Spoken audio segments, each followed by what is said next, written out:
Hi everyone, Liz Dunoon here with Chapter 2 of The Tuckshop Kid. You'll find the worksheet for this video in the description below. A couple of words you need to know for this chapter. One is poppers, which is like a fruit box, a Tetra Pak, the little fruit boxes that you can get with a straw with maybe orange juice or milk in them. So that's what a popper is. You've also got the word barbecue chips, or the words barbecue chips. That's like crisps in a packet, potato crisps or potato chips. You've got the word blokes, which means men or boys. The word nicked, which means taken or stolen. And the other word was skull, which is actually when you just drink something down straight. All right, so when I get to those words, you'll know what I'm talking about. Now, if you remember, in the last chapter, we met the main character of the story, who was this lovely boy their favourite talent is the tuck shop. So they're good at working out figures and working out what they can buy for a certain amount of money. They're known for it. They spend a lot of time at the tuck shop and they help other people to do it. We also met the girl of the story, Kayla, and Kayla is the girl that the Tuckshop kid really adores. So she's come into the story too, and her horrible best friend Tasha, who is quite mean and nasty to our Tuckshop kid. All right, so let's get going. Chapter 2. We're on page 7. So look down the bottom, make sure you've got a 7 on your page. Off we go. Drinks. Flavoured milk, $1.80. Plain milk, 90 cents. Low fat milk, 90 cents. Plain fat milk, 100 kilos. Poppers, apple, orange, tropical, $1.20. Nanas, blue hair, purple hair, no hair, $1.20.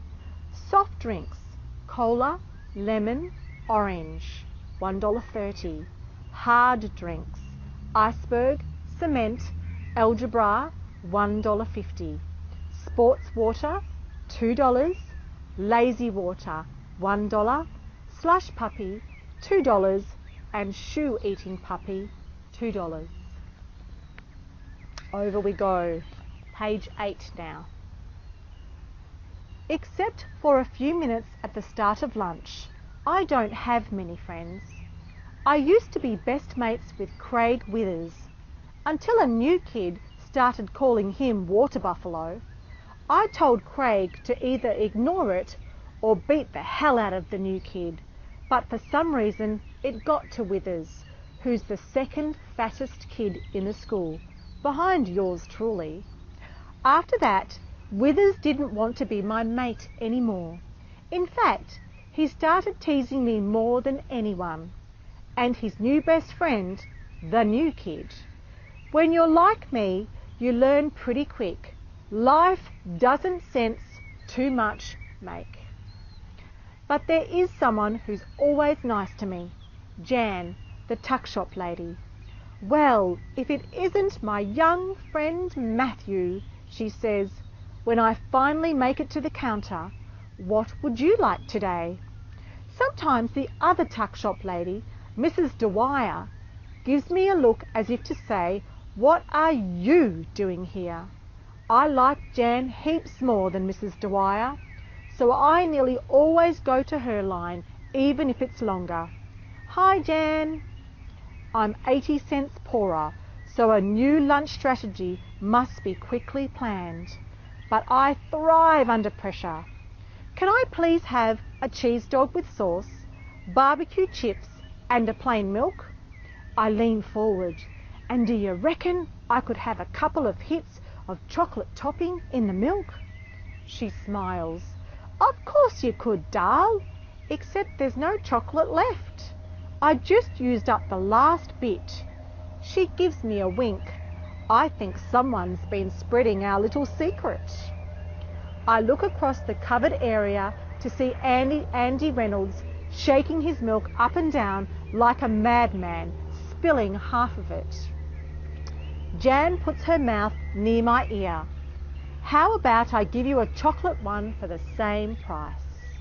Like I said, You gotta love Jan. Sometimes I have this dream that she's my mum, and in the dream we go on a picnic, and there's a blanket full of beautiful food laid out on soft grass. And then Kayla comes up with melted chocolate over her fingers and puts them in my mouth, and I think I've said too much already. I take lunch to the handball courts. I'd prefer to sit at a table, but eating on my own would make me look like more of a loser than I already am. So I eat standing in the handball line. The cheese dog is superb. The roll is fresh but slightly toasted, so each bite has a soft crunch. The melted cheese melts in my mouth, as it should, and the dog is hot and tasty, especially with heaps of sauce over it. About 10 blokes ask for a bite, but I say no. I'm not getting scabbed on again this lunchtime. But with the chips and chocolate milk in my pockets, I get in, then out of the dunce square in handball, which suits me fine because I want to finish my food. The chips disappear first, barbecue being tasty but causing a real thirst. It's impossible to drink while you eat at school, as it's a sure way to spill, drop, or have something nicked. Rather than struggle with the crumbs, I give the chip packet away and open my milk. It's cold, it's chocolatey. Over the page we go to page 11. It's good. Andy comes over. Why didn't you use the milkshake trick? Someone used up all the chocolate. Yeah, sure. You just want to win a free one. What do you mean? He points to the side of the milk carton. It says that 1 of every 10 chocolate milks is a winner. Look inside when it's empty, it says.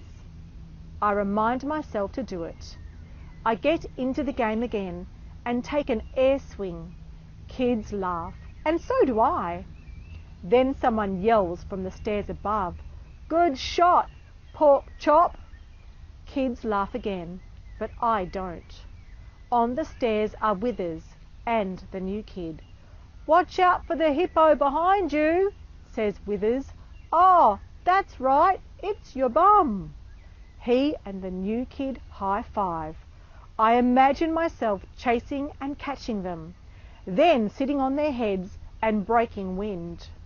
But I'd be flat out catching a year oneer. "Come here and say that," I tempt them. "I'd rather not get any closer to your man boobs," says Withers. "You've got a lot of guts, Withers." I grab my stomach. A lot of guts. This makes everyone laugh, but I don't feel too flash. In year 2, when I first got teased about being fat, I'd get, over the page we go, to page 12, real upset and find a teacher. They'd always say, "Sticks and stones will break your bones, but words will never hurt you." What I want to say to teachers is this: you get called moo cow every day for a year and see how you feel. And because I know how it feels, I'd rather not do it to Withers, except for one thing. He started it, which is something else teachers never seem to understand. The bell rings and I finish my chocolate milk, and written on the bottom of the carton is a word which sums up how I never feel: winner.